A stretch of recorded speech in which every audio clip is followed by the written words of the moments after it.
सुरुवात करूया आजच्या मुंबई ईस्ट वेस्टला मंडळी. खरं तर आजच्या सगळ्यात मोठ्या बातमीनं बोईसर तारापूर एमआयडीसीतल्या कारखान्यात आज दुपारी 2:30 ते 3च्या सुमारास पुन्हा वायुगळती झाल्यानं 8 कामगार बाधित झाल्याची धक्कादायक माहिती आहे. त्या 8 पैकी 4 कामगारांचा मृत्यू झाला असून कल्पेश राऊत, बंगाली ठाकूर, धीरज प्रजापती आणि कमलेश यादव अशी मृत कामगारांची नावं आहेत.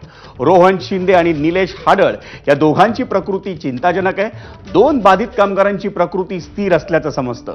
बोईसर तारापूर एमआयडीसीतील प्लॉट नंबर F13 मधील मेडली फार्मास्युटिकल्स लिमिटेड कंपनीत ही वायुगळती झाली आणि त्यानंतरच हा सगळा प्रकार घडलाय. काय कंपनीचं दुर्लक्षामुळे माझा भाऊ गेला. दुसरं काय, त्यांच्याकडे काय सेफ्टी नाहीये, काय नाहीये. भाऊ गेला आमचा, त्यांचं काय गेलं? काय त्यांच्याकडे अँब्युलन्स नाही. 2 तास ते लोक गेटवर ठेवून देतात माणसाला. माणुसकीच्या नात्याने तर त्यांनी आमच्या भावाला वाचवायला पाहिजे. मला काय, ते पूर्ण सर्व मेले असते तिथे. त्यांच्याकडे काय सेफ्टी आहे? काय आहे? डायरेक्टर बसला असेल मस्तपैकी तिथे.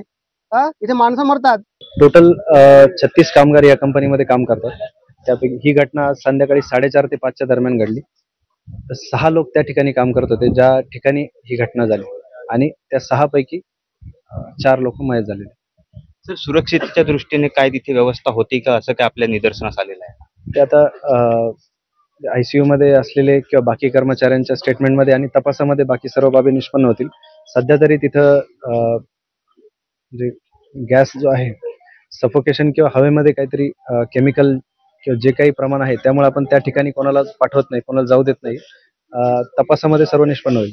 या ठिकाणी माझी शासनाला सुद्धा त्याची एक विनंती राहील की पर्यावरण विभाग त्याचप्रमाणे MIDC विभाग यांनी एक संयुक्तपणे त्या ठिकाणी त्या स्ट्रक्चर ऑडिट करून त्या कंपन्यांचे जे जुने जे काय मशिनरी आहे त्या ठिकाणी त्यांनी एक मॉडिफाय करून खऱ्या अर्थाने भविष्य काळात अशा प्रकारची घटना घडणार नाही आणि दुर्दैवी जे मृत्यू पावलेला आहे त्या कंपनीने जास्तीत जास्त त्या ठिकाणी कम्पेन्सेशन द्यावं असं या भागातील आमदार म्हणून या ठिकाणी मी मागणी करतो.